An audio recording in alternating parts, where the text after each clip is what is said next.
This podcast is brought to you by Craft Beer Brewing magazine for those that love to make and drink great beer. To learn more or to subscribe, visit beerandbrewing.com or find us on social media at Craft Beer Brew.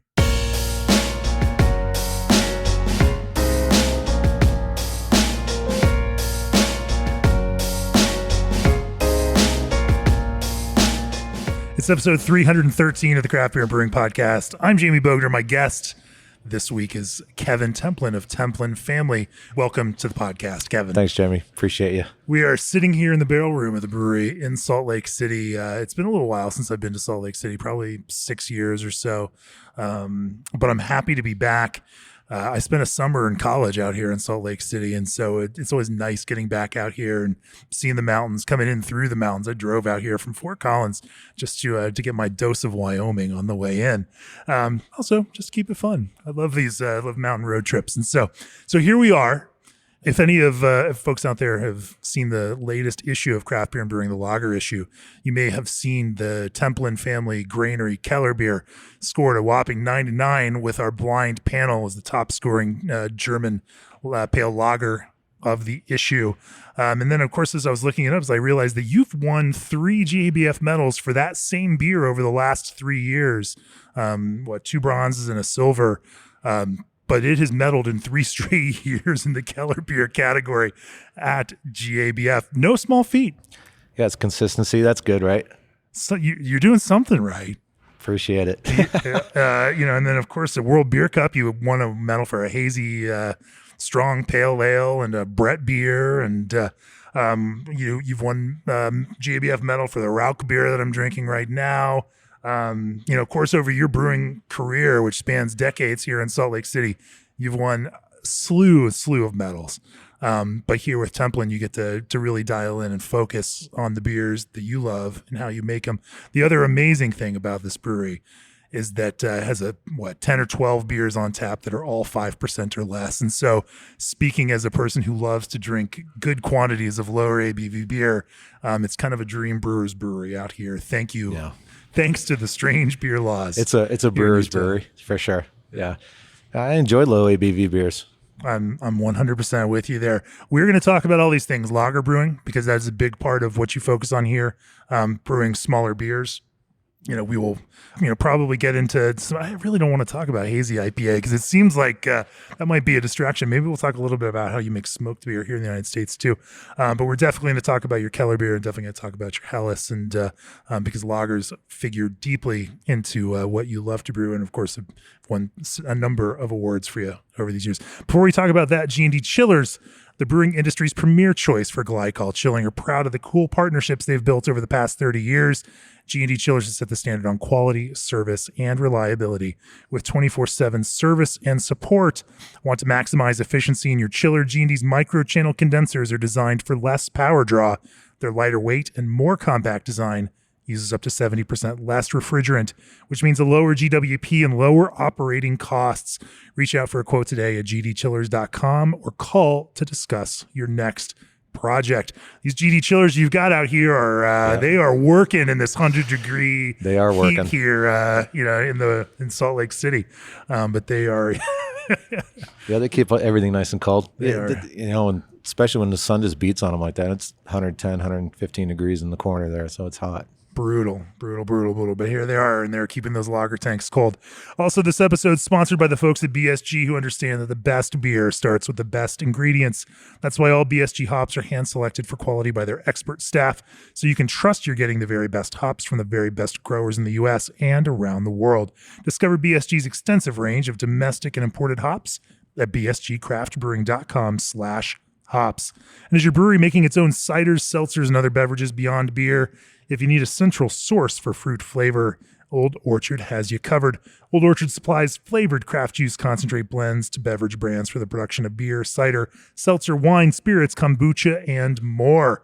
Flavor your lineup and streamline your sourcing by heading to oldorchard.com/brewer.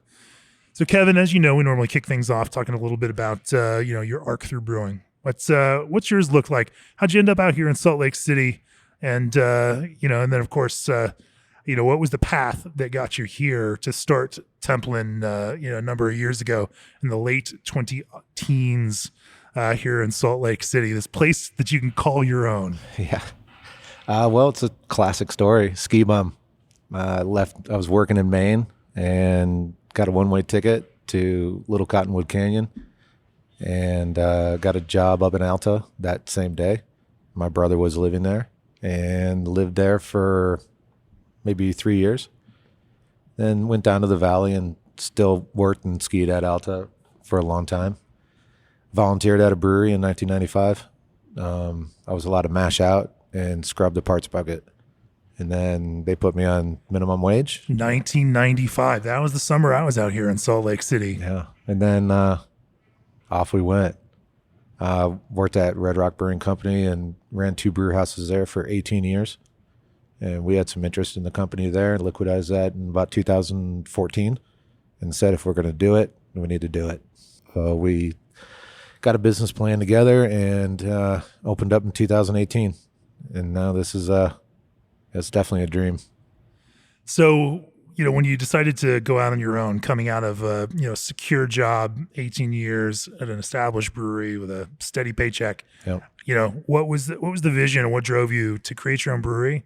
What did you want to do that might have been a little bit different, or was there a way to do it that might have been a little bit different? Yeah, I think all of the above. The vision that I wanted, the layout, the image, the beer lineup, quality, everything all the way around, from the glassware down to the faucets to the brew house. It was just something that I said, if I'm going to do a brewery, I want it to look like this, and I want the beer to go in this glass, and I want the Pilsner in this glass, and I want the IPAs in this glass, and I want it poured like this. And I didn't want to have to go through anybody's opinion or what they thought it should look like to do it at a lesser cost. We're really not in this to buy a new Ferrari. I make a good living, but what it's really about is super high quality, very perfect presentation, and due diligence when it comes to time and making these beers in the right way. I mean, we don't hurry any beer. If we run out of Helles, we just run out of Helles. But in a perfect world, we don't run out of Helles. You don't have a marketing staff that's like, well, you need this now for packaging, or No, there's no push like that. Yeah. We have very minimal draft counts, like count them on one hand, and that has to do with presentation. They need our glassware, they need our faucets, they need to be educated, they need to come down here, they need to brew a batch of beer with us, they do the whole 9 yards before they can actually have the beer. And it's no skin off my back. I'm not saying we don't want to sell more beer, but if they don't want to present the product the way that we want it presented, then they just can't have it. It's like that. Pretty much. I mean, hey, and it's not a macho thing or a conceited thing. It's just, I don't want a beer that took me 10 weeks to make going into a totally dirty Bud Light glass. You know what I mean? Like a tumbler or something like that. I think it's disrespectful to the brewers and the time and the ingredients and everything that goes into it. Well, like other brewers that do that, whether it's, Bierstadt in Denver and, there's others in the Northeast, there's something about that means that every experience that any consumer has with the brand is going to be correct. Yeah. They may not love the beer because the people that are drinking it, whether they like that beer style or not, that's up to them, but it'll be served well. The presentation will be right, and it will feel well presented. It feels special. It feels like you're getting something. You're having an experience. It's not just the aroma and the flavor and everything else. It's the whole package. It's the experience of it. I can respect people that do that. I think it's, but we're not a big brewery. I think we did 4,000 barrels last year, which is decent for a 15-barrel brew house. But wait, you did 4,000 barrels, limited draft accounts. You sell package then through distribution? Yeah, here? so Okay. There's a lot of bars and restaurants that have our can product, and that's Right. that's all good. But we don't do much draft beer at all. Yeah. It's in house. I really want people to come sit here. I mean, we have beautiful communal seats that everybody gets to sit together. We get fresh pretzels and charcuterie boards made locally every single day. We have world-class beer tenders, and we have a great cocktail wine menu, and everything is. I want everything to be presented and presented to the people correctly. You know, I think that's important to me. So when you say, why would you leave a job that you had a good paycheck and you're just, riding easy, it's because it's not ever easy. It's not like that. I don't mean to imply that. No, but yeah, I don't want to just keep pumping out the same beer. I want to say, oh, let's try this. Let's go down this road and see what happens. But then when we do go through these big, long phases of maturation and stuff like that, I want it to be presented to the customer in the way that I see. And then it's not the way that the whole world sees it maybe, but that's just the way that we see it here. Well, you get one shot on this planet, right? Yeah, like, amen. Our time is limited here. Amen. And, why not strive to do the best that you can rather 100%. than just doing something. 100%. Yeah. Well, I want to talk, and like I said earlier, there's a whole bunch of beers that are 5% or less, because anything you serve on draft has to be 5% or less. Yep. Due to, again, these strange laws in Utah. You do make beers that are larger than that, but even in your own tap room, have to serve those out of cans. A little strange, but hey, at least the laws are better now than they were in 1995 when I was last here. We were a 10 Plato brewery for 18 plus years, more than that, 20, 22 years almost. And you think, so everything on draft had to be 3.2 or less, 4% by volume or less. And then there was no high ABV canned beers or bottle beers. Squatter Wasatch did make some. Uinta did make some. They do a great job at that, but they're big brew houses and they have, rotary fillers and they can go down that road. But as far as the little brew pub goes, anything on draft had to be, 4% or less. In 2018, it switched up to 5%. And it doesn't sound like a lot to a lot of people, but I tell you, just that little bit of Play-Doh wiggle room, it made a now you can make 11.5 to 12 Play-Doh beers. Yeah, so it made a big difference, Made a big difference. Yeah. And now that's still the big focus here for draft, making drinkable beers that people can order, in multiples and safely drink and enjoy, even though we are here at altitude at, what's it, 4,000 something? Yeah, something right around there. Yeah. So making smaller beers isn't the worst thing in the world. Anyway, I want to get more into that, especially kind of dive into your approach to lager. Before we do that, AccuBrew now monitors specific gravity to ensure consistent results and detect problems before they ruin a batch. The AccuBrew system is designed to give you unprecedented insight into the fermentation process, monitor gravity, fermentation activity, clarity, and temperature, schedule reminders, and receive alerts anywhere, anytime. AccuBrew's CIP-ready device is designed to stay out of your way. They know your time and space is precious, and they take up as little of both as possible. No more samples, no cleaning, and no calibration. Set it and forget it. To learn more about AccuBrew, head on over to accubrew.io. Also, brewing is currently one of the most innovative, adaptive, and fast-paced industries in the world. With consumer demand shifting to the latest and greatest trend, it can be difficult for production teams to keep up with requirements. The Pro Fill series of rotary can fillers from ProBrew are accelerating plant production everywhere. These can fillers run at speeds between 100 and 600 plus cans per minute while achieving precise and consistent filling volumes not achievable by most inline and mobile fillers. For more information, visit www.probrew.com or email contact us at probrew.com to learn exactly how we can take your operations to the next level. ProBrew, brew your beer.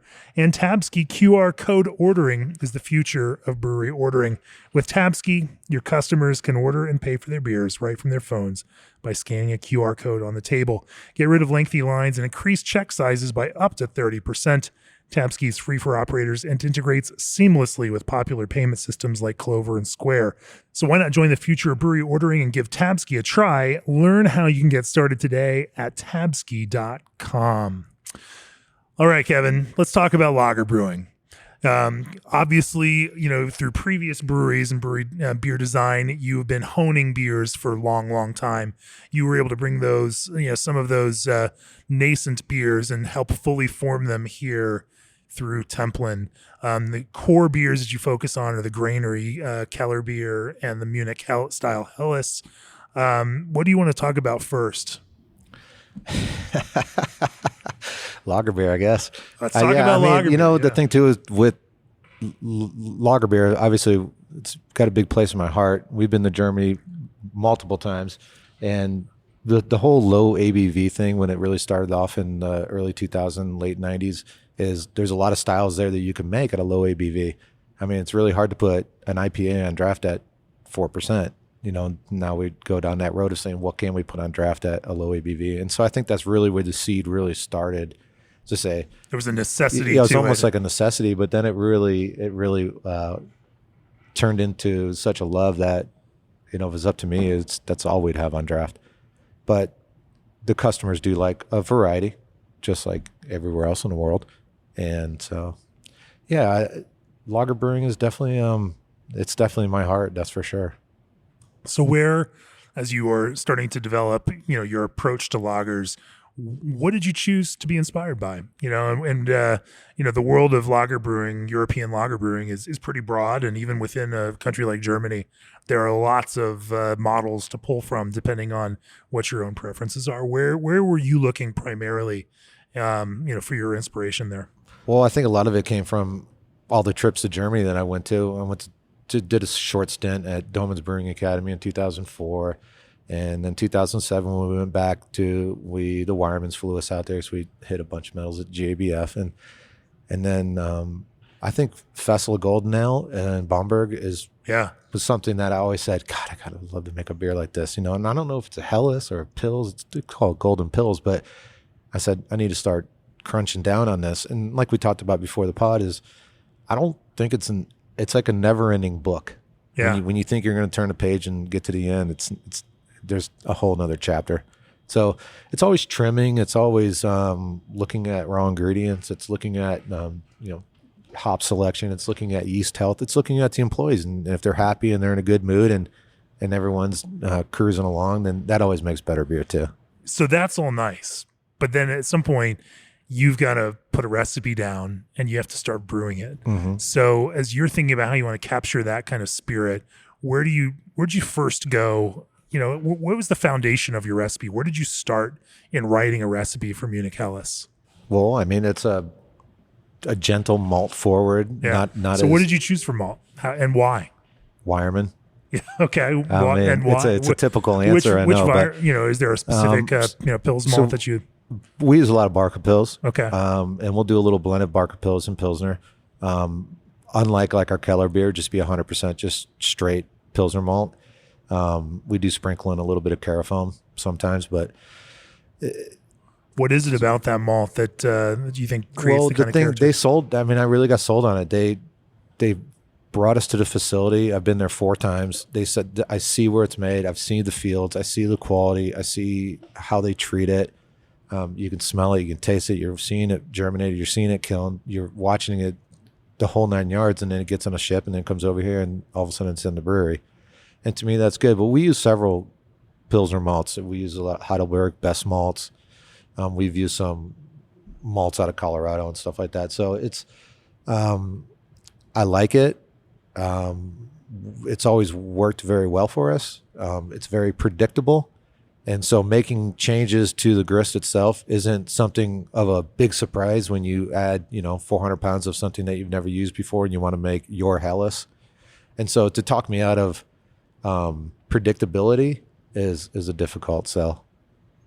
Sure. Is there something to the flavor that malt provides? Because, you know, Helles, you know, generally speaking, isn't necessarily a crispy beer, even though that seems to be a popular term for this whole style now. You know, it's generally a full beer as experienced in Germany, and you know, and so there is that fullness of character to it. You know, is there something about that? There's just not a lot of there's not a lot of astringency. You can lauter down pretty low with the malt, and it doesn't lead to a lot of scratchy. I call it like powderiness in the back end.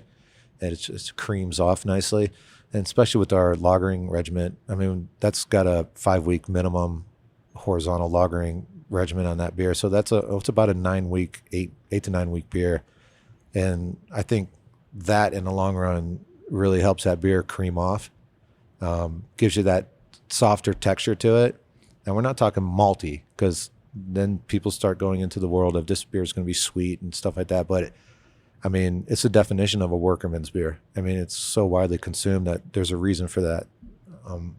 Pilsner also, but our Pilsner is definitely unfiltered, and it's got a little bit more scratch, I want to say, to it, and it's got a little bit more abrasiveness and definitely more IBUs to it. Yeah. I like the idea of creamy. A Helles is creamy. Yeah, but not creamy like you think of like a cream ale or like a blonde ale or something like that. But it's just it's got just enough cleansingness to it that it invites you back to drink more like every sip. And I think that's the object of a beer like that is consumability. And you should be able to session those beers all day, every day, and not really have to think too much about it. You know, you're enjoying it. You like the flavor, the texture. We're a big texture brewery. I mean, that's Helles in a nutshell for me. Sure. That with a nice soft foam that helps amplify that idea of creaminess without the sweetness. It helps sell that whole soft idea. Yeah, the way that we carbonate our beers too is, we sponge every lager beer, and by the time we move it to the horizontals, we'll be north of 222 volumes. And I've noticed, I don't know the science behind it, but I've noticed that it's just like the micron size of the bubble is so soft and creamy and dense compared to forced carbonation or bottle conditioning or something like that.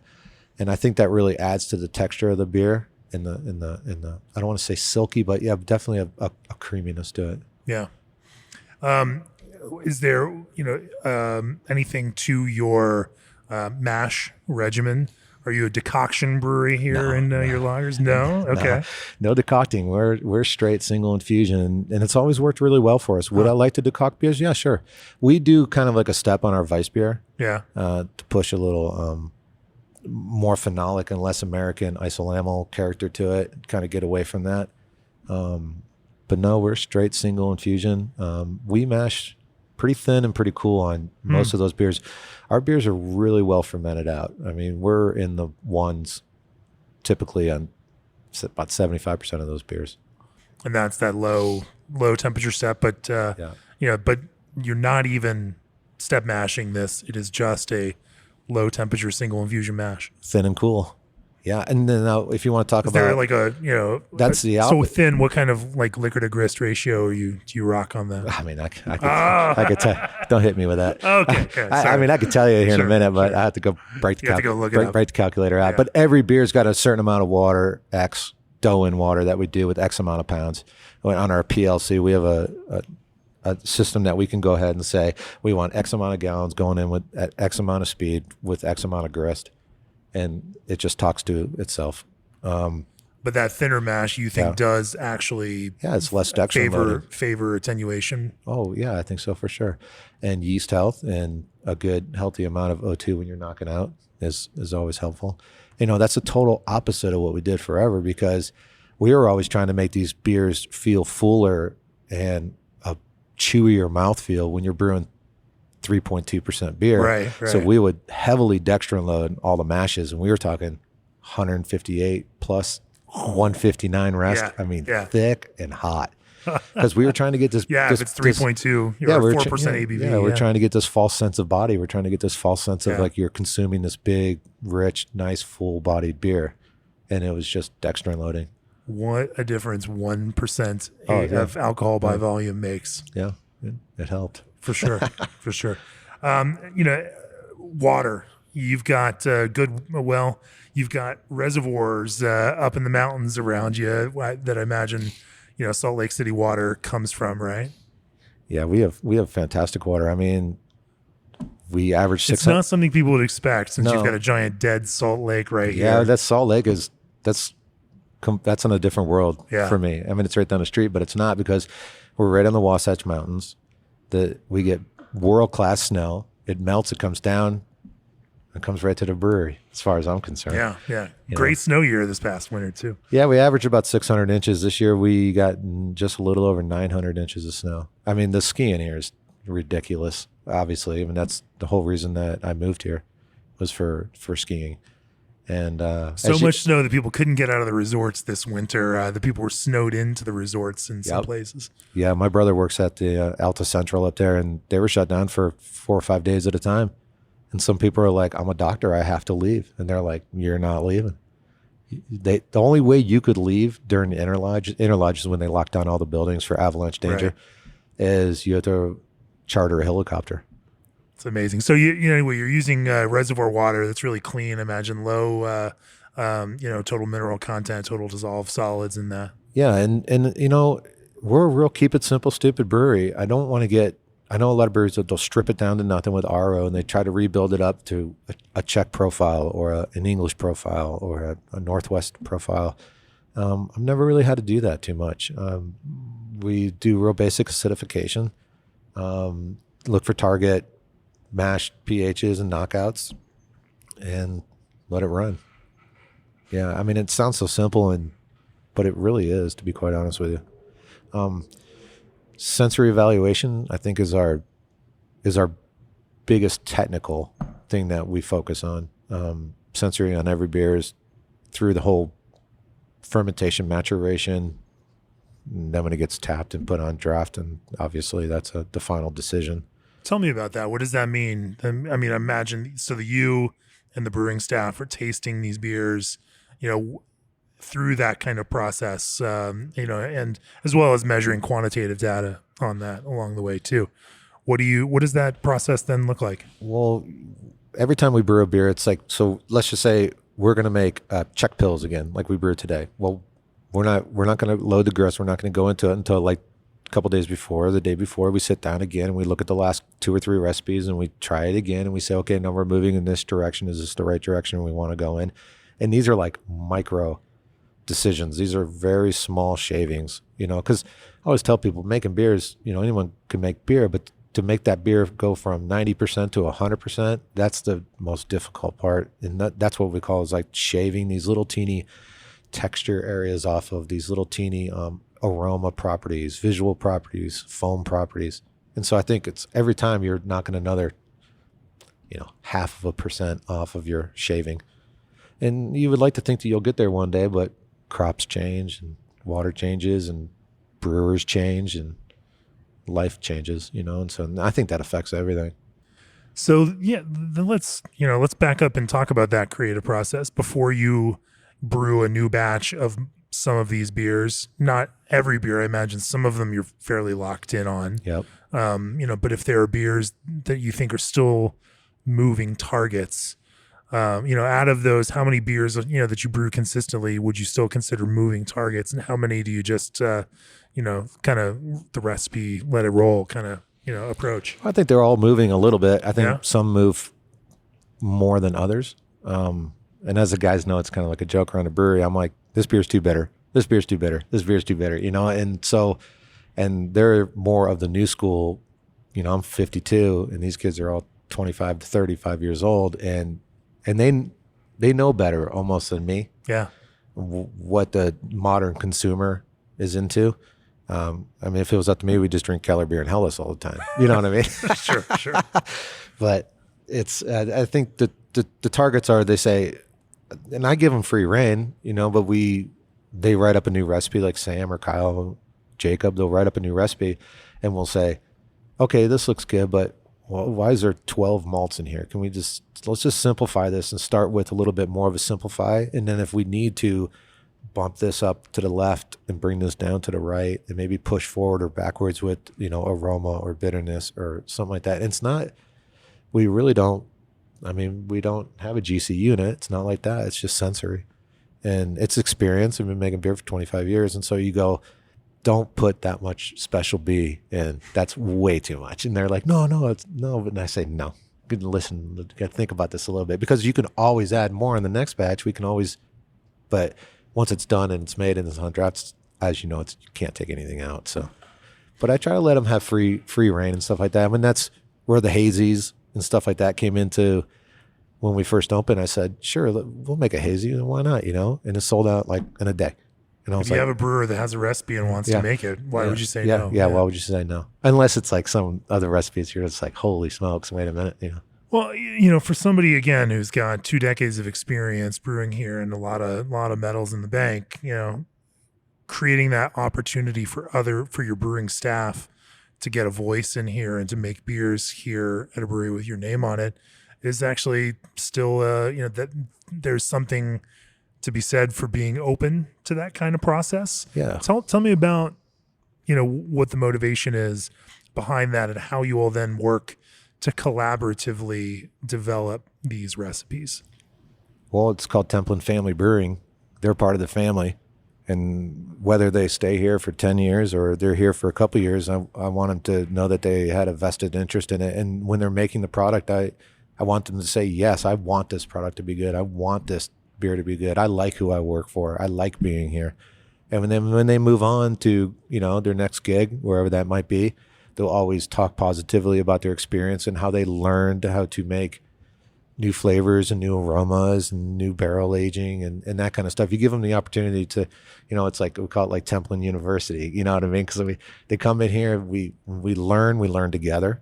I learn from the new guys, then they learn from the old guys. And I have a vested interest to make sure that everybody that works here, when they do move on to another place, that they are way more comfortable in their craft than when they showed up. That is a different approach than some people take to operating with staff in their breweries, where some folks feel like I'm training someone that someone else is going to benefit from their experience.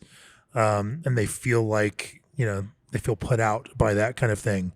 What is it that drives that feeling of wanting to help everyone get better? Well, it's because I care about them, I guess. They're part of my family. So I want them to do good. I don't necessarily want them to just take a photo of every recipe and then run down the street and make it all. But just like you said, if you have 10 breweries on one block and we say, here's a recipe, go make this pale ale, that every pale ale on every single brewery is going to be just a little bit different. So it's really hard to completely duplicate something if you move to another facility. And we've had several people that left here, and we've had 3 of the brewers that work for me all graduated with their masters from Harriet Watt. They all left and went there. Then they're running High West Distillery, and they're, Rita just graduated. She was a brewer here. She was a bartender. She didn't even really, don't get mad at me, Rita, but she didn't even really know how to tap a keg. And by the time she left here, she got accepted into Harriet Watt at a blink of an eye, graduated top of her class, and now she's wanted all over the world. And for me, that's rewarding. Well, let's step back again and talk about this process then. So for these beers that are moving targets, a couple days before you brew them, you guys sit back down together as a team and reconsider each recipe every single time? Yeah, it's not even most of the time. We say, yeah, this is where we want to be. I love the aroma. I love the profile of this beer. I love the texture. This is good. Let's make it one more time, see if we can do it again. Okay. Or we say, let me back to scratch off the top of this a little bit. What if we gave it another week? What if we don't give it another week? What if we move it a little quicker? And I think it goes back to these little percentages that you can just shave off. I hate to keep going back to the same word, but I mean, that's really what it is. Shave is a very popular word in brewing these days, but I love that you're adding the scratch and the cream into the lexicon here too, because I'm going to have to use those words to describe these things. Texture. I mean, mouth texture in beer I think it's overlooked a lot, and I think it is crucial. I think it's crucial because you want it to feel good and drink comfortably, you know what I mean? And invite you back. Right when you exhale after that, you're ready for another drink, right? And so I think that has to do with the whole picture, the full Monty, the bubbles, the glassware, the malt, the hops, the everything, and that's temperature. That's the moving part. Residual time, sugar, residual time. Yeah. So I mean, Helles obviously finishes about a Plato point higher than we would do for kellerbier and stuff like that. So, and these are little things that we think about a lot. Well, I still want to dive into some more of the details. And I think I've been sidetracked in the creative process here, which is always a good thing. So I'm going to get back to that. And I definitely also want to talk about the Granary kellerbier too. Before we do that, you like wildly aromatic IPAs and tropical lagers? Good thing Omega designed thiolized yeast just for that reason. Thiolized yeast are a new tool for brewers to bring intense guava and passion fruit aromas out of your malt and hops. And wait, there's more. Omega yeast makes yeast to order with a consistent 1-week lead time, ensuring peak freshness and reliability. And Omega this past week just announced they've identified a gene responsible for haze. Rather cool. I'm kind of curious to see where all of this goes. So much nice, interesting stuff happening on the science side of brewing these days.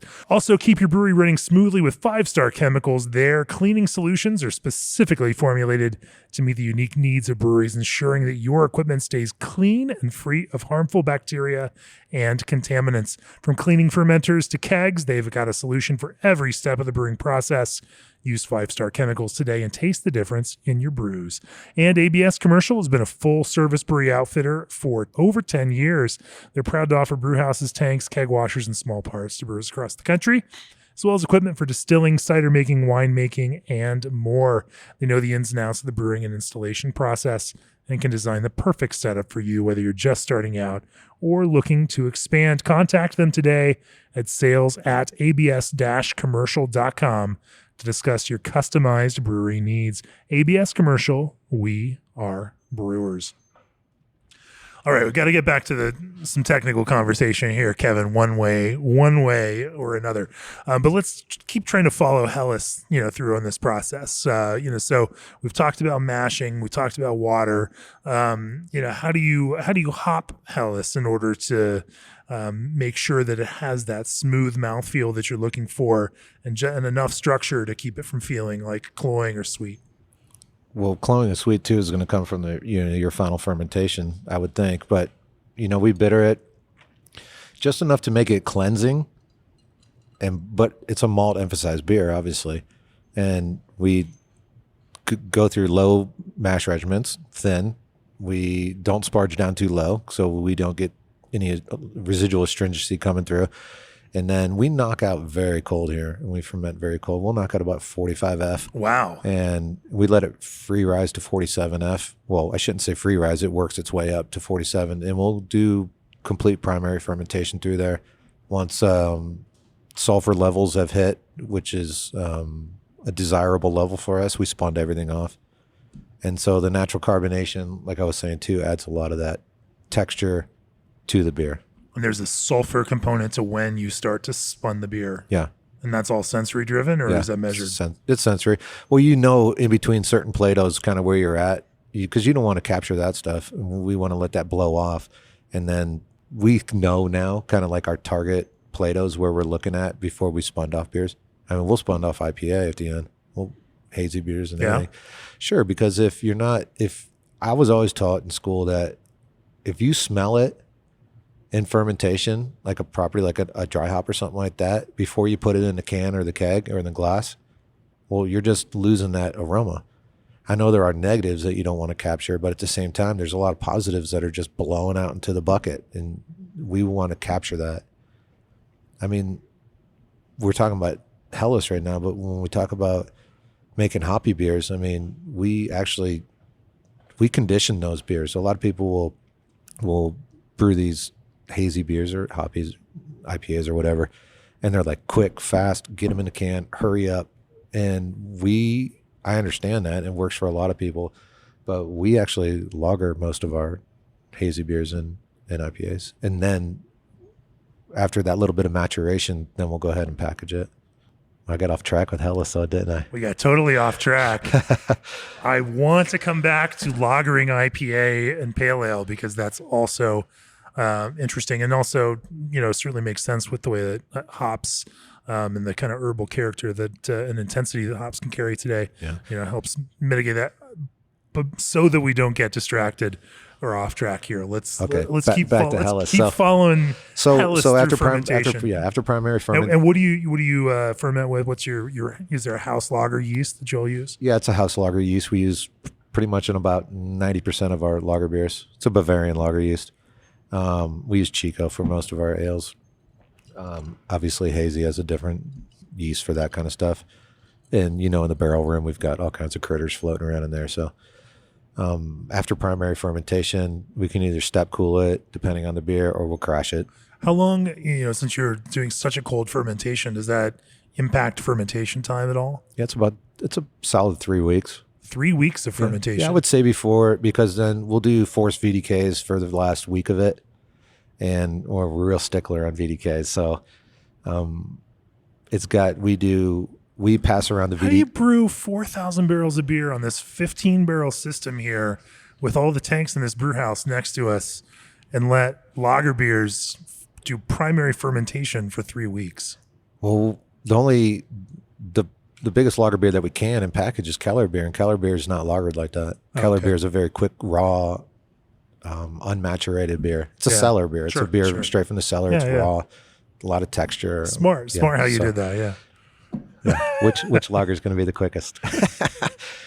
But I mean, I think a lot of that, we sell only those beers in the tap room, so we don't distribute any of them. Yeah. We do can, like if we'll fill up after lagering, we'll move it to a bright tank and a packaging tank, and then if we have anything after, we just can it, and then we'll throw it in the beer store for sale, or I'll take it home or whatever. You know what I mean? We don't package a lot of that beer. It just goes straight to we have 15-barrel serving tanks, and so it just goes right to those serving tanks. We sell a ton of IPA, just like everybody else. Ferta's our biggest seller. It's a little over 8%. Pilsner base, sprinkle a 2-row, and off to the races we go. But I think that's how we push 4,000 barrels through the brew house. All right. Interesting. Nonetheless, well, let's talk about the Granary Keller beer.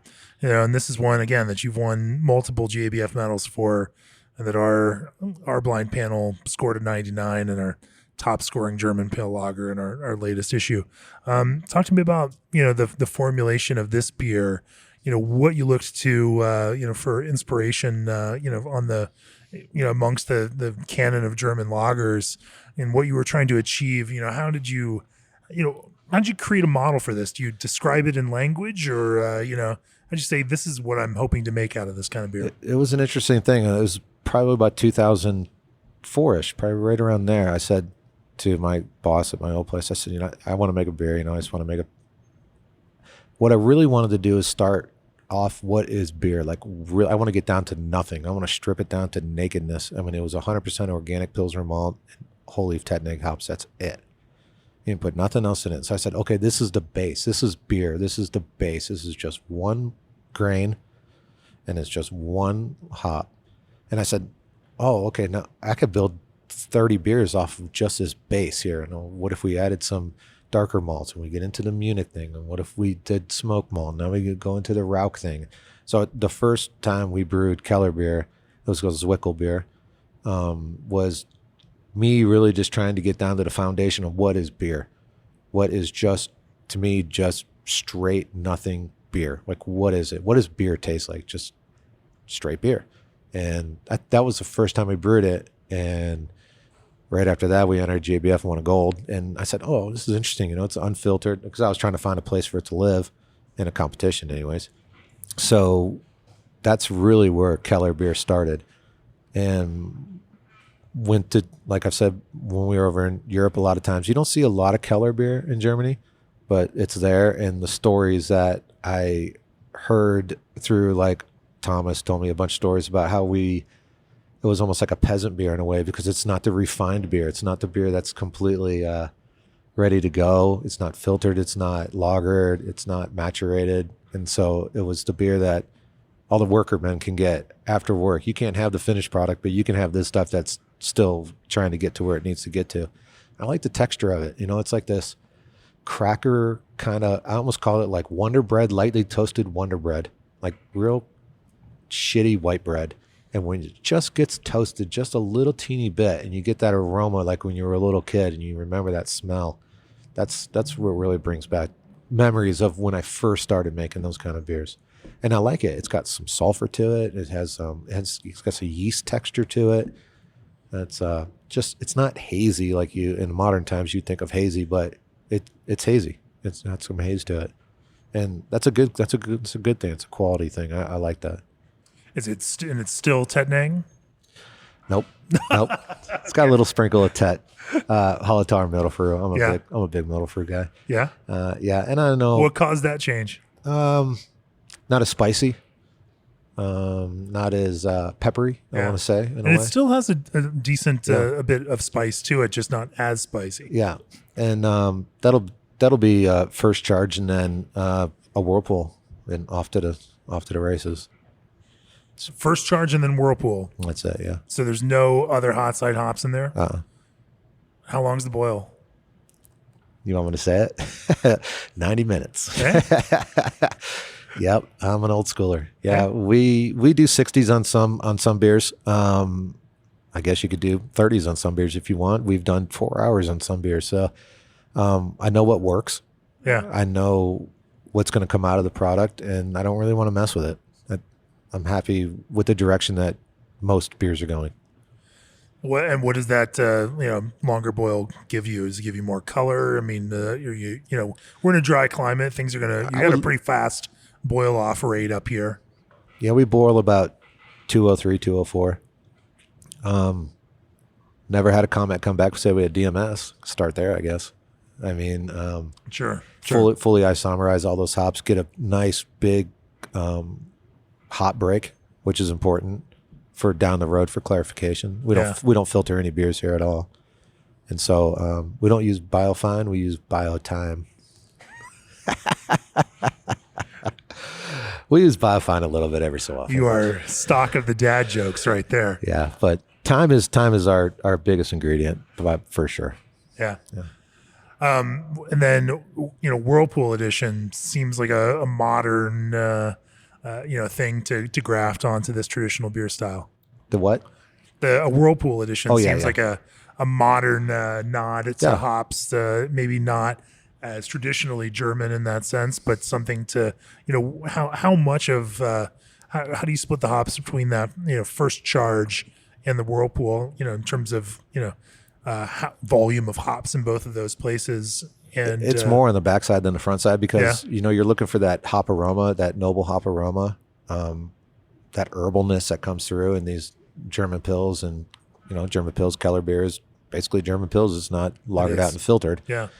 And so you want that. And German pills, pale German lager. Yeah. They're all the same thing. Yes. They're all the same thing. But I really have been very resistant to climb up to the top of and dump a bunch of T90 pellets in after fermentation to get more aroma in these old school traditional beers. I really try to get everything on the hot side and then let it try to hold on until the end. There's nothing against it. I mean, I've had wonderful beers that are dry hopped and German lager beers, and that's great. We just haven't gone down that road yet. Now we do make a ton of West Coast lager beers. Is what we call them, and those are most of our collaborations we've done with several breweries. Definitely this year it's been really hot. Very hot. West Coast or California. Well, it's the best. Pilsner. I love them, and it's really the best of both worlds. So I'm drinking a Pilsner, which I really enjoy. I enjoy everything about it, and I enjoy how it makes me feel and the drinkability of it. But I also love hops, and so now I'm getting the best of both worlds without drinking a double IPA. Now I'm drinking a Pilsner that's got the gamut, Mosaic, etc., blah blah blah blah blah down the road. We've been experimenting with a lot of the Superdelic and NZ102s and stuff like that. We did a big collaboration with Roadhouse. They really helped, Max and Johnny up there really helped us with our West Coast lager beers. And we did, I guess the first beer that we did like that was with Cloudburst last year. And, Steve, he's a hop master. He's just crazy. And he opened up our eyes to a whole new world. And indeed he is, and he will be on the podcast next week, as a matter of fact. He's with a couple other friends. And he makes great, their beers are they're world class. And and their beers are world class, and that's all good and said, but they're just good people. I mean, they're fun to hang out with. They're just fun people. Yeah. And that speaks volumes for me. Thinking about it conceptually, I hate the arguments of, well, it's not Pilsner.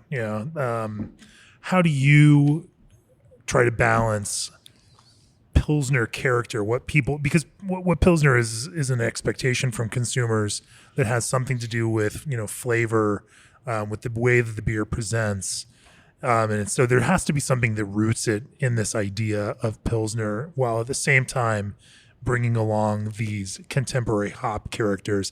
And at some point, there's some magical line here between West Coast Pilsner and, say, a cold fermented pale ale. Yeah. There is the line. I don't know if we can define exactly where that line is, but it's when you taste it, right? Like, there is how do you maintain a Pilsner character so that, and define that separately than, say, a pale ale fermented with lager yeast? Well, I think a lot of it has to do with raw ingredients. I mean, base malt. I mean, if you use extra pale pills or Barco or regular pills or, Heidelberg pills or whatever you deem necessary, as you go down that road, I mean, I have found the older I got and the more that I judge these big competitions and do sensory and stuff like that, I feel like the pale two-row malt is got so aggressive in my world that I'm so hypersensitive to it that I'd rather just have the base of almost everything be Pilsner malt, because it's the drinkability is there, the cleanliness is there, and you can just add a lot of ingredients and a lot of aromas and flavors and adjuncts or whatever you want to do on top of that base. It's just a real user-friendly, consumable base that you can put makeup all over. And I think that's really where it comes from. Especially for you, where 12 beers on draft right now are all 5% or less. And so having a clean profile to build from, makes a lot of sense. But are there other flavor concerns that you're really looking for as key points that people drinking these beers can latch onto that say, hey, this is Pilsner like? Yeah, I think ABV has a lot to do with it. The higher the obviously ABV goes, the texture boosts up pretty quickly after the 4 or 5% range. You get more of a sweetness, a lingering mouth texture, gooiness, I like to call it sometimes. And I think this day and age that you can get those beers that have those kind of textures, and people like to consume those and stuff like that. But I also think that the consumer's so savvy now that they're really starting to gently drift away from that, and they still want their hops and they still want their funky flavors and stuff like that. But underneath all that, they want a nice, clean, easily consumable product. That's what I think. I mean, but I could be wrong. I don't disagree with you. I'm just, I'm just curious, again, like, how you draw the lines between those things. Are there certain hops that you find work really well within this, Pilsner lager fermentation, or, some that you gravitate more to than others, some that, just stay in that IPA space or, pale ale space? Yeah. The traditional lager beers are traditional ingredients. I mean, I'm not gonna try to glamorize it and say that we're doing something new, and because we're really not. We use German malts and German hops, and we use Czech hops if we need to, or whatever we need to. And we make Italian pills. That's a whole other story. That's a whole other thing. Why do you call it Italian pills? Because you dry hop it. Yeah, because you dry hop it or whatever. You dry hop it with German hops. Right. But that's an interesting one. That's Heraclea, like a lot of people use, and then we use Bobec and Aurora hops in there, and we dry hop it. And those hops Bobec and Aurora. Yeah, and those are totally wild hops. A lot of people haven't used them, I don't think, but you should try them, because Bobec, it kind of smells like a bale of hay, and the and the Aurora is super spicy and super floral. It's really unbelievable, and that beer is the most herbal. It's like a Ricola, is what we say, like the cough drops. It's hyper herbal. It's really neat. Well, I go that direction, and because a classic Italian style pills, and in that kind of Tipo pills model, is going to be straight German noble hops. Yeah. Dry hopped, but dry hopped with straight German noble hops. I guess from one farm, Sites Farm, obviously. Yeah. I guess I wanted to try hops that were a little bit more located where the grain comes from.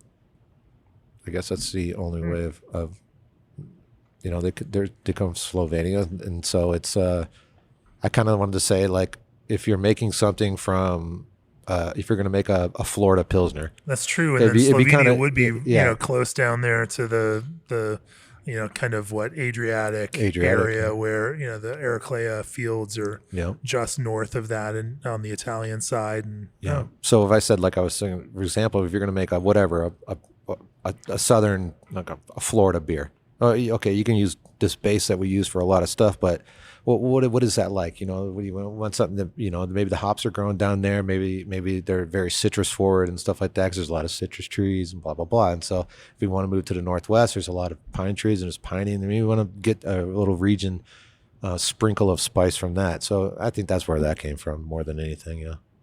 What's a Salt Lake City lager taste like? I got a bunch on draft. Salt Lake City is a religiously driven town.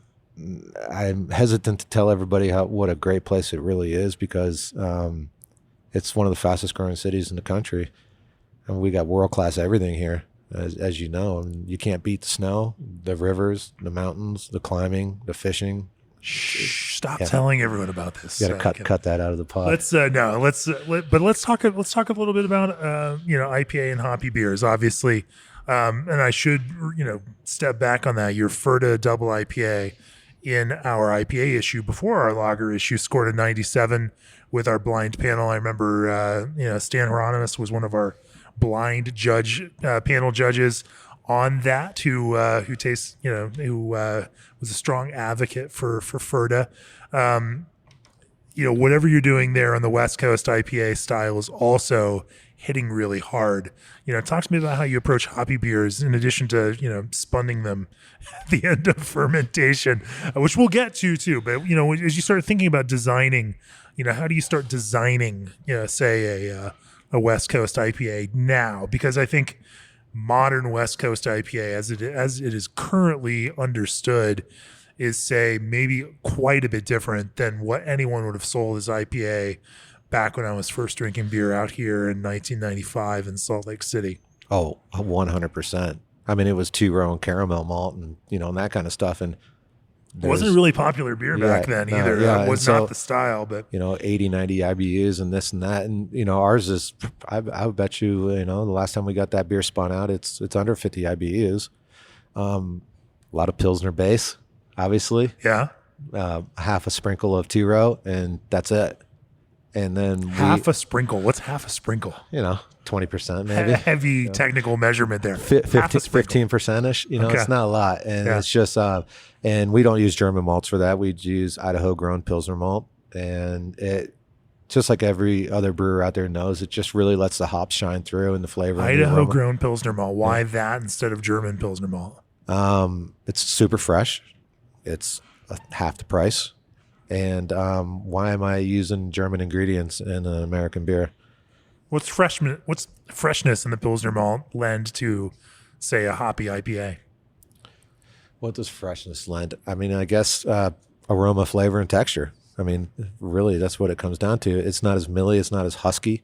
The crop literally is grown 2 hours north of here. Yeah. So I know right where it's grown. I know the fields where it's grown. You order it on a Tuesday, and on a Wednesday it's here. So local, fresh. I mean, you can't go wrong with that, I guess.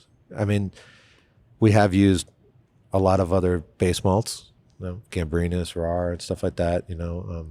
It's just something that we've fallen on that we like, and it makes the product that we like. It's very consistent, and if it's working and it's consistent, and you can meld these beers into what you want them to be, and you always know that this base is going to be pretty consistent. And to me, it's just pretty simple. Yeah. How do you build the body to support the strong hop character in this? Because, and I wouldn't say that you don't have a huge bitterness to it, but there's a beautiful rounded hop character to it that's very well defined.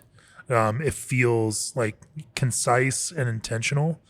And it's, properly supported, not excessively supported, but just, there's a perfect spot there. But those hop flavors are still pretty strong. How do you think about that as you're building this Pilsner base to support it? Well, we want a cleansing beer. We want you to smell it and taste it, and your after drink to be like, yeah, that's it's got bittering to it. It's got backbone to it. It has this not abrasiveness, but assertive cleansingness to it.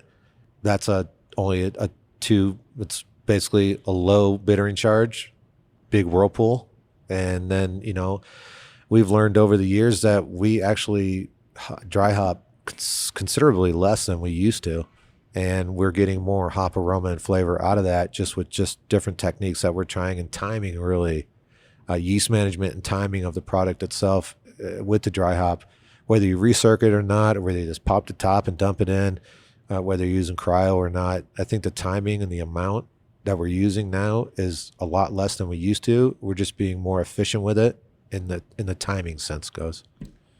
That's like catnip in front of so tell me more about this. Using less hops and getting more impact out of them. Well, it used to be a 5-6 day dry hop. It'd be like, okay, let's dry hop and we'll let it sit here for a week. Yay. Okay. But now all of a sudden you're getting all these negatives off of it. You're getting all these autolysis, soapy, brothy, almost plasticky kind of aromas. I mean, a lot of times we'll do an initial dry hop, which is nothing. We were talking like a pound per barrel barely. And then we say this has passed its first VDK. All right, now we'll pound it with a dry hop, and then we'll do a forced VDK for 4 days in a row. And once it's negative VDK, it's like move it immediately. And so I think just the timing of the hops that are sitting in solution, I almost think that less time it becomes brighter in the aroma and the flavor than more time on hops. Now, I'm not an expert in IPAs by any means, but that's what works for us. I mean, sometimes we'll dry hop on a Monday and Wednesday, and we're like, this beer's out. We got to get it out of here, because the longer it sits there, it degrades a little bit. It goes negative instead of positive.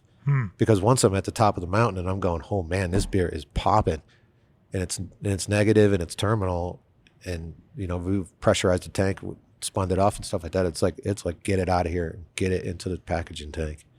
Because obviously IPAs want to be drank fresh. I mean, that's just a no-brainer. So talk to me about, if you're spunding tanks and also dry hopping, how does that work technically? Well, with those kind of beers, I don't even want to call it spunding. We do put spuns on, You're but bunging the tank. But bung the tank off. Yeah. But we do have a pressure release through the spun. It's right around 10 or 12 psi. Sure. And so, but if you smell that gas coming off after dry hopping, I mean, it's like amazing. And I'm going, wow, I don't want this going out into the world. I want to go into a glass, and or a can, or whatever the vessel you're serving out of. So that's basically our chain of thought. I mean, basically that's how we do it. It sounds so simple, but it's not really simple, but it is very simple. It's. So then you are dry hopping while they're slightly before terminal instead of a post-terminal dry hop. Yeah, because we'll do like a dry hop before terminal gravity, a small little charge, and I kind of feel like that kicks in this VDK circus that we go through every time. Oh, you're going to get into the hop creep thing, and you're going to see some additional fermentation, maybe some diacetyl production. Your VDKs, right? And once that's mopped up, and I think with a little bit of fermentation still left in primary, that will mop that VDK out of there a little bit quicker. It'll force that diacetyl out. You're not an ALDC enzyme guy? I haven't tried that yet. I know Ben does. We've talked about that before. We did a collab with those guys this year. We used the Saria malt, did a kellerbier with those guys. And yeah, I mean, I call those guys a lot. I have a lot of good friends in the industry which is super beneficial. I don't know any other job in the world you can do that with, and call them and say, I've got an issue. Or what do you think about this? And then I'll call like Steve or call someone else and say, what do you think about this? And ask 4 people the same question, and then make your own path. No, I haven't used that yet. I want to try it though. I haven't tried that yet. I guess we should. Well, I'll tell you, we are super hypersensitive when it comes to VDKs. I mean, it's like even just a shake of a dog's tail, I can get it. And I'm like, and then you just got to let it go. You just got to let it do its thing.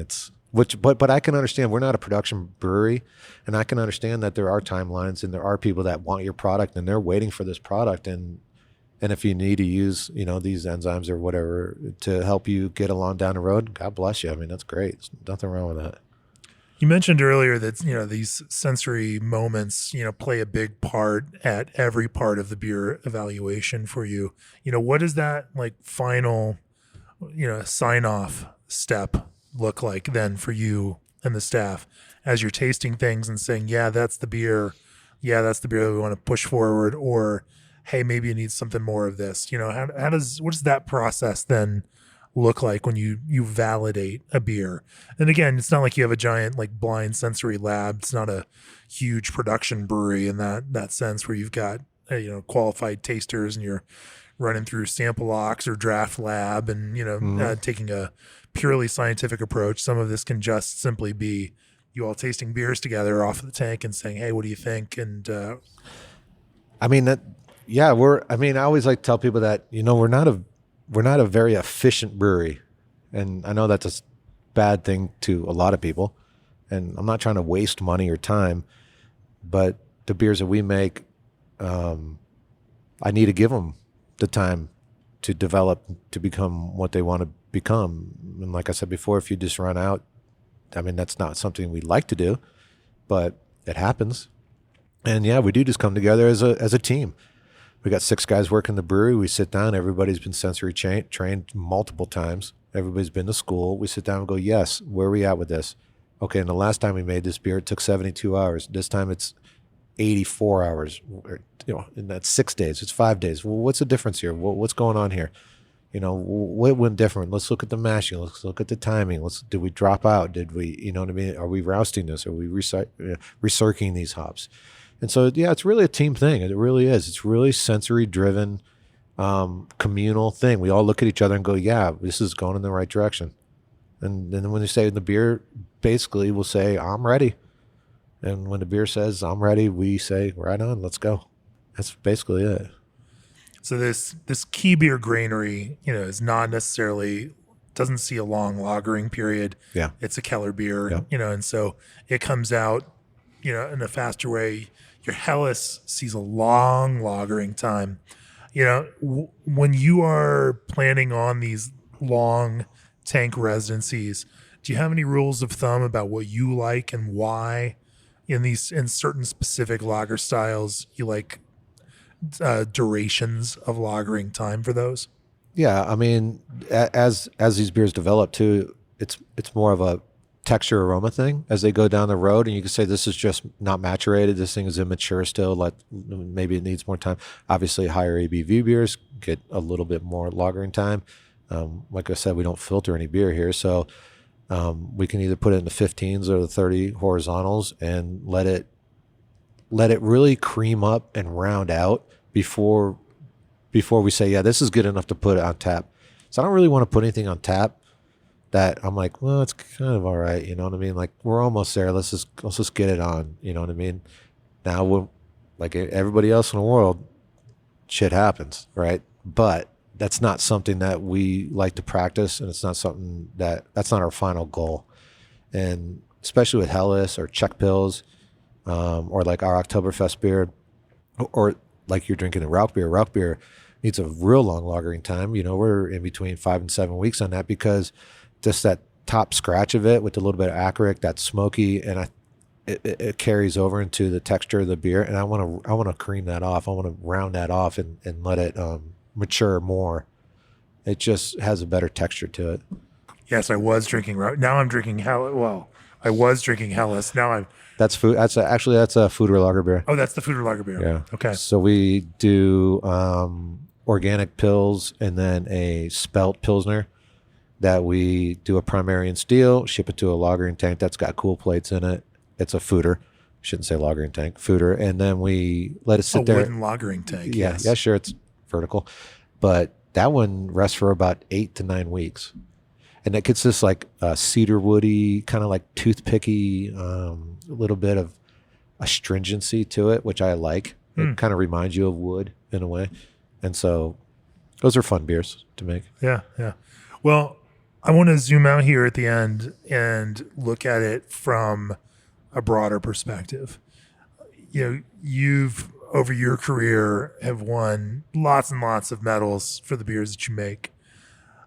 You know, if you're thinking about what it is that drives not just a culture of striving for excellence, but also some of these differences within beers that rise above the fray, those beers that within, tasting within the context of other incredibly high quality beers rise to the top and become those things that are noteworthy. What do you think some of the key practices are that accomplish those things? What are some of the real difference makers from a brewery perspective that help those beers in this kind of context rise above their peers? Clean brewery. Cleanliness. Brewery. Listen, you can't make clean beer in a dirty brewery. I mean, Yeah. I am a clean freak when it comes to the brewery. There, like you saw when you came in, there's not a day that the brewery is not absolutely perfect. It is spotless. Yeah, it is beautiful. There's no option It is there. so clean. Yeah. It was so clean that I just remarked on how clean it was as soon as I saw it. Everything was perfectly cared for and in perfect place. Sure, and that goes all the way through to how we receive the grain, how we stack the grain, how we mill it. We mill it just minutes before we mash in. We don't mill days before and stuff like that. It's everything. The tanks can never be clean enough. There's new gaskets, you can transfer it out constantly. Every tank gets broken down. It's not like I got to run a quick CIP loop on this tank so I can move into it. I mean, that's like a 4 or 5 hour process. We ripped the entire tank apart. I mean, everything has to be absolutely spotless, because you want to give the beer the best chance itself to be the beer instead of having to fight old yeast, old malt, dirty tanks, bad serving lines. You know, we're DO freaks when it comes to canning and packaging. I mean, the lower the better, obviously, and that's a struggle that'll never end. And I think all those little teeny things add up to a world-class product. You got to start with a real clean base and keep that precision and cleanliness all the way through the process, even all the way down to serving our beers out of the tap room. Every beer here has got its own glass. All the glasses are solemn. They're all got nucleation points in them. The foam that we pour, it's slow pour everything. Everything takes a long time. The beer takes a long time. The brewing process takes a long time. Maturation, pouring, serving. We're not in a rush. We're not in a hurry. The thing is to have, like you said at the beginning, you're only going to live once. So do it right. Clean, precision, thoughtfulness. You know, I think that's throughout the whole process. You can't never be too lazy to be like, oh, I'll just drop that tank out tomorrow. You got to do it today. You got to do it right now. And you got to document it. You got to document all that stuff. And so when all of a sudden you go, oh, we made this beer and man, it's so good. Holy smokes. What did we do here? You know, you have this documentation of what you did through the whole process. Was it raining that day? Was I hungover? What was going on? We were slamming busy that day. We were canning and double brewing and da-da-da-da-da. I think all those little teeny things add up to when you look back at it and say, okay, this is what happened. Oh, everyone was out of town that weekend. That's why we didn't get the dry hop on that. Okay. Oh, we didn't drop out the yeast. That's why we got this little bit of like brothiness to it. Oh, okay. So I think every little teeny thing, it's like we babysit the beer. It's like a newborn child, every single beer. It's like you have to hold it the whole way until it goes to school, which is the glass. You know what I mean? So I think for me, that's the most important thing. Is you really, really dial every single teeny little thing you do. From, oxygen to VDKs to yeast to malt to hops to attitude to good skiing to everything. Everything Sure. Everything adds up. It's life, right? Yeah. You're living life and you're making a product, and as you're making this product, you're putting these vibes in this life into this product, and I think all that stuff adds up. 100%. So it's July right now. I imagine that some of your competition lagers are in tanks right now, fermenting away. Do you do anything special for the batches that make their way into competition? I like to say no, but probably yes. I guess appreciate your honesty. I guess you want every beer to be world-class competition or not, because everybody likes to win a medal, everybody likes to go up on stage and get patted on the back, but about 72 hours later, everybody just kind of doesn't remember it anyways. They kind of forget about it a little bit. What are you talking about? Well, you always have these accolades and stuff like that, but after the competition, you get the satisfaction of, yay, you did this. You still need to go back on Monday and still make that same world-class beer over and over and over, even though it's not going to go in front of a bunch of judges and blind in front of all your peers and all, the big competitions and stuff like that. So yeah, I would like to think that if we're making competition beers, obviously we want perfectly healthy yeast.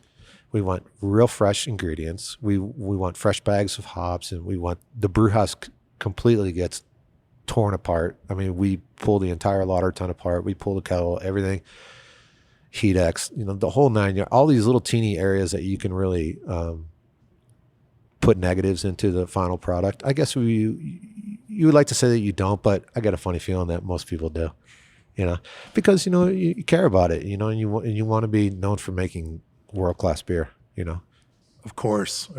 Well, that all makes perfect sense. And thanks for letting me dive into some of your secrets here, Kevin. I really appreciate it. This is a great place. Yeah, I appreciate you coming out. You finally made it to Utah. Look at us. I made it back to Utah. Back to Utah. Right, but you're right. This is the very first podcast in the last 6 years that I've ever recorded in Utah or with a Utah brewer. And you're the first. But of course, on the occasion of talking about lager brewing with you, I had to drive out here. And I'm going to drive back tomorrow, make this long trip just for you. I appreciate it. Really, just to drink some of these right here with you while we talk about brewing beer. G&D Chillers has set the standard on quality, service, and reliability with 24/7 service and support. BSG understands that the best beers start with the best ingredients. Try Old Orchard's flavored craft juice concentrate blends in your next craft beverage. AccuBrew helps you detect problems before they ruin a batch. ProBrew's rotary can fillers reduce waste and produce higher quality packaged beer. Tabsky QR code ordering is a future of brewery ordering. Omega's stylized yeasts bring intense guava and passion fruit aromas out of your molten hops. Keep your brewery running smoothly with 5-star chemicals.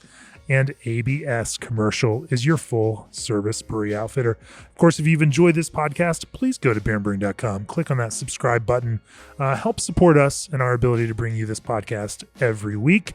And of course, enjoy all the great content, perspectives, recipes, and everything else that you can only get in the pages of Craft Beer and Brewing magazine. Fun thing, I saw a chart earlier this week. And the Craft Beer Brewing podcast is the #1 beer podcast on Apple Podcasts in this kind of food and beverage category. That was kind of cool. Yeah, congratulations. Kind of wild. I was kind of excited about that. I'm glad that folks are listening to this out there. Well, you work hard at your craft. You should. You got one life, right, Kevin? Amen, brother. Try to do the best you can. Make it the best you can. And be good. Be a good person. Do good. I can't take the money with me, but hopefully people remember. And we can leave a legacy for caring about what we did. If people want to learn more about Templin Family Brewery, both out in the digital space and here in the real world, where do they find you, Kevin? Yeah, tfbrewing.com, Instagram, same thing. And tap room right here in Salt Lake City? Yeah, we got a tap room here. It's a couple hundred people can fit. We have 250 people outside. We have a beautiful patio, fire pits, super dog friendly. We do a lot of dog adoptions. I got to drop that in there because my wife is super passionate about adopting dogs and stuff like that. So we have a lot of those events here. We have a barrel room that does private events. It's always out, for special events. And come by anytime. Don't hesitate just to come in. Say, I work at a brewery. I love beer, this, that, and another. We'll grab a beer and we'll head right into the brew house. It's real simple. It's a beautiful space that you've built right here. And of course, the beers are phenomenal, world-class, award-winning, highly rated, and all of those things. Thanks for sharing some of your perspective on brewing with me, Kevin. Thanks, Cheers. Jamie. Cheers. Appreciate you.